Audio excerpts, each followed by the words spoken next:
એસીની switch તો નહીં જ ચાલુ થાય ને, કારણ કે તંત્રની કામ કરવાની નિયતની સ્વિચ ક્યારની એ બંધ છે. અગનગોળા વરસાવતી ગરમીમાં વોર્ડની અંદર એસી છે, પરંતુ આ એસીને જોઈને રાહત નથી મળતી, પરંતુ ગુસ્સાના કારણે પરસેવો વળે છે. કારણ કે આ એસી શોભાના ગાંઠિયા સમાન છે. ભલે 4 થી 5 દર્દીઓ વચ્ચે એક પંખો ફરે, પરંતુ ચેમ્બરમાં તો ઠંડક રહે છે. તો ક્યાંક હોસ્પિટલમાં મંત્રી મુલાકાત લેવાના છે એટલે બધું ઓલ ઇઝ વેલ કરી દેવામાં આવે છે. પણ શું સાચે સરકારી હોસ્પિટલોમાં ઓલ ઇઝ વેલ હોય છે ખરું? સરકારી દવાખાનામાં એસી મૂકેલા? જી હા, આ એસી બસ મૂકેલા જ છે. પંખા છે, પણ એડજસ્ટ કરી લો. ના ફાવે તો ઘરેથી લઈ આવો પંખા. લાલિયાવાડી, નિષ્ક્રિયતાનું આ પરિણામ. વિશ્વાસ કરવો હોય તો પણ નથી થતો વિશ્વાસ. સરકારી હોસ્પિટલમાં જ્યારે સારવાર લેવાની આવે ત્યારે હજુ એક એવો વર્ગ છે જેમનામાં અણગમો જોવા મળે છે. એવું નથી કે સરકારી હોસ્પિટલોમાં સારવાર કરનાર તબીબો નિપુણ નથી હોતા કે યોગ્ય ઈલાજ નથી કરવામાં આવતો, પરંતુ મહદ અંશે લોકોની એક ફરિયાદ એવી રહે છે કે સરકારી હોસ્પિટલોમાં કે આરોગ્ય કેન્દ્રમાં દર્દીઓને જે પ્રાથમિક સુવિધા મળવી જોઈએ તેમાં લાલિયાવાડી જોવા મળે છે. તો ઘણીવાર હોસ્પિટલ સ્ટાફની બેદરકારી પણ જોવા મળે છે. ટીવી સ્ક્રીન પર જોવા મળતા આ દ્રશ્યો બનાસકાંઠાના ડીસામાં આવેલી સિવિલ હોસ્પિટલના છે. હોસ્પિટલના ઇમરજન્સી વોર્ડમાં એસી તો છે, પરંતુ તે ધૂળ ખાઈ રહ્યું છે. મતલબ કે આ એસી શોભાના ગાંઠિયા સમાન છે. પંખા બંધ છે. ભર ઉનાળે દર્દીઓને એસી વિના રહેવાનો વારો આવ્યો છે. ગણ્યા ગાંઠ્યા ટેબલ પંખા છે, જે 3 થી 4 દર્દીઓ વચ્ચે રાખવા પડી રહ્યા છે. આટલી ગરમીમાં દર્દીઓની હાલત કેટલી કફોડી બની જાય તે વિચારી શકાય છે. આ સમસ્યા આજકાલની નહીં, પરંતુ 1 મહિનાથી છે. કેટલાક દર્દીના પરિવારજનો ઘરેથી ટેબલ પંખા લાવવા મજબૂર થયા. સુવિધા તો બધી સુવિધા છે, પણ આ એસી બંધ છે એના માટે ખૂબ દર્દીને તકલીફ પડે. એસી માટે ખૂબ ગરમી પડે. રાતે પણ દર્દી ઊભો થઈ નાહી જાય છે. અમારે રાત દાડે જાગતો રહેવું પડે. કેટલા દિવસથી દાખલ છે? 10 દિવસથી. એના પહેલાંની અગાઉ બંધ તો એસી એના પહેલાં નહીં છે. તો હાલ પંખા બધા લાયા? કોણે લાયા? પંખા અમુક માણસોએ પોતાના પંખા લાયા. પંખા તો છે, પણ શું કોમ ના આવે? ઘડી વાર આવો ફરે 2 ખાટલા 4 ખાટલામાંથી 2 પંખા 3 એટલે શું પણ આ એસી બંધ છે એટલે શું લાવવાનું? અહીં દર્દીઓના હાલ બેહાલ છે, પરંતુ સિવિલ અધિક્ષકના ચેમ્બરમાં ખંભાતી તાળા જોવા મળી રહ્યા છે. દર્દીઓ જે ઇમરજન્સી સારવાર માટે આવે છે ત્યાં જ દર્દીઓને પ્રાથમિક સુવિધા પણ ન મળે, તેનાથી દયનીય બીજું શું હોઈ શકે? હોસ્પિટલ સત્તાધીશોની લાલિયાવાડીના કારણે હેરાન દર્દીઓને થવું પડે છે. પોરબંદરમાં આરોગ્ય મંત્રી ઋષિકેશ પટેલે ભાવસિંહજી સરકારી હોસ્પિટલ અને મેડિકલ કોલેજની મુલાકાત લીધી. ઋષિકેશ પટેલે આઈસીયુ, ઇમરજન્સી વોર્ડ, પીડિયાટ્રિક વોર્ડની મુલાકાત લીધી, જ્યાં તેમણે દર્દીઓના ખબરઅંતર પૂછ્યા હતા. જુદા જુદા વોર્ડમાં જઈને ઋષિકેશ પટેલે દર્દીઓ સાથે વાતચીત કરી હતી. દર્દીઓના ખબરઅંતર પૂછતા દર્દીઓને કહ્યું હતું કે કોઈ તકલીફ પડે તો કહેજો. બરાબર છે ભાઈ, કોઈ તકલીફ પડે છે અહીંયા બાકી તો કહેજો. લોકોનું આવેદન નહીં કહેવાય.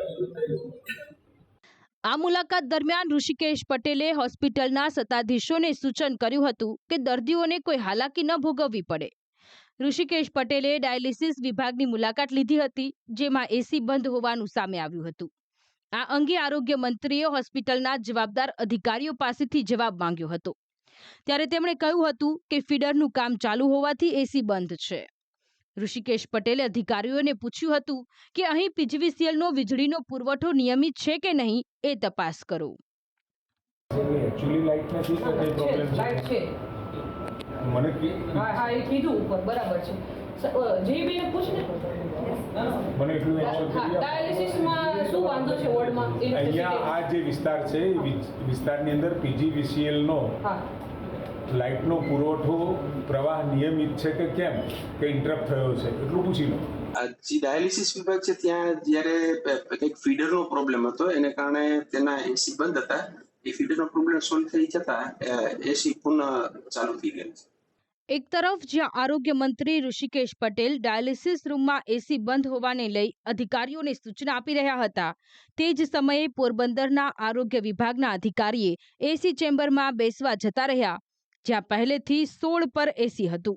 મતલબ કે ડાયાલિસિસ સેન્ટરમાં જ્યાં દર્દીઓની સારવાર ચાલે ત્યાં એસી બંધ છે અને સરકારી ચેમ્બરમાં સરસ એસી ચાલી રહ્યું છે. મહત્વનું છે, આરોગ્ય મંત્રીની મુલાકાત બાદ એક વ્યક્તિ હોસ્પિટલમાં આવે છે, પરંતુ તેને સિક્યુરિટી કાઢી મૂકે છે. તેનો વિડીયો સોશિયલ મીડિયા પર વાયરલ થઈ રહ્યો છે. હોસ્પિટલની વિઝિટ દરમિયાન ઋષિકેશ પટેલે અધિકારીઓ સાથે ઘણી ચર્ચાઓ કરી હતી અને આ દરમિયાન તેમણે ટકોર પણ કરી કે જે કેમેરામાં કેદ થઈ છે. ઋષિકેશ પટેલે અધિકારીઓને કહેતા જોવા મળ્યા કે થોડું તો આંખને ગમે તેવું હોવું જોઈએ ને.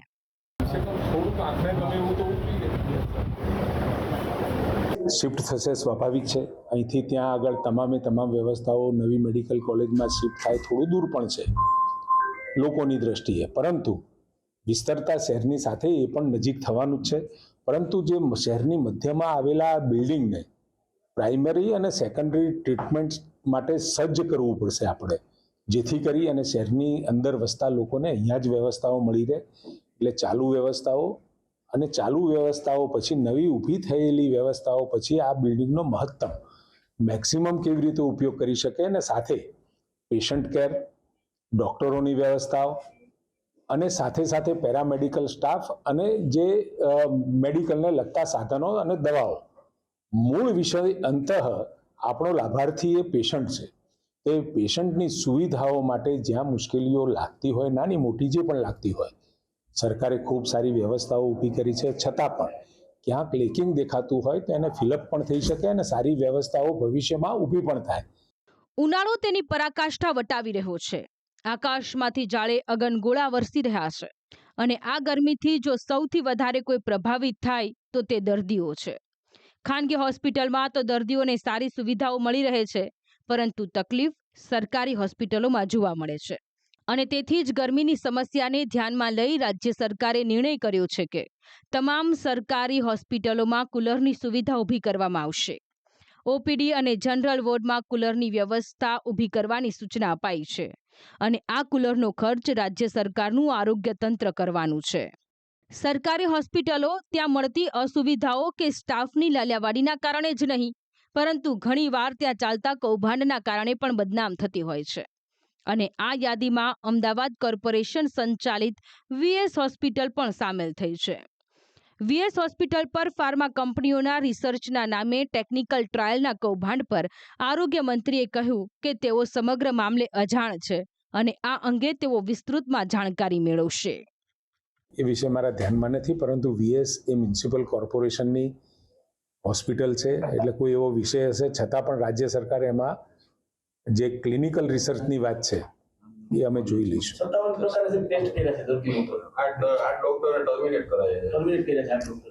What is the matter actually I don't know, but હું જ્યારે જઈશ ગાંધીનગર એટલે જોઈ લઈશ. નાના શહેરો કે તાલુકા મથકોમાં જે સરકારી હોસ્પિટલો કે આરોગ્ય કેન્દ્ર આવેલા હોય છે ત્યાં પ્રાથમિક સુવિધાઓનો અભાવ જોવા મળે છે અને વારંવાર ફરિયાદો થાય ત્યારે નઘરોળ તંત્ર આળસ ખંખેરે છે. અને જો કોઈ સરકારી હોસ્પિટલમાં મંત્રી કે ઉચ્ચ અધિકારી મુલાકાત લેવાના હોય ત્યારે હોસ્પિટલ તંત્ર સફાળું જાગી જાય છે અને બધું સુવ્યવસ્થિત ચાલે છે તેવી સ્થિતિ મંત્રી સમક્ષ દર્શાવવાના પૂરા પ્રયાસ કરતા હોય છે. પરંતુ ઘણી બધી વાર ઘણી બધી ખામીઓ છુપાઈ શકાતી નથી. બસ એવું જ એક પોરબંદરની સરકારી હોસ્પિટલમાં જોવા મળ્યું, જ્યારે ઋષિકેશ પટેલની સામે ડાયાલિસિસ સેન્ટરમાં એસી ન ચાલતા હોવાનું સામે આવી ગયું. હોસ્પિટલની મુલાકાત બાદ મંત્રીએ પણ કહેવું પડ્યું કે થોડું તો આંખને ગમે તેવું હોવું જોઈએ ને. સરકારી હોસ્પિટલોમાં પણ સારામાં સારી સારવાર મળે છે. ત્યાં પણ નિષ્ણાંત તબીબો સારો ઈલાજ કરી શકે છે, પરંતુ ઘણી હોસ્પિટલોમાં લાલિયાવાડી જોવા મળે છે. દર્દીઓની સારવારને હળવાશથી લેવાનો જે અભિગમ જોવા મળે છે તે દૂર કરવામાં આવે તે જરૂરી છે અને તેના માટે રાજ્ય સરકારનું આરોગ્ય વિભાગ અલર્ટ મોડ પર રહીને સરકારી હોસ્પિટલોની કામગીરી પર સતત નિરીક્ષણ રાખે અને તેની સુવિધાઓ સુધારવાના સતત પ્રયાસ કરતું રહે તે અતિ આવશ્યક છે. ડીસાથી ભરત સુંદેશા અને પોરબંદરથી ઋષિ થાનકી સાથે બ્યુરો રિપોર્ટ, સંદેશ ન્યૂઝ.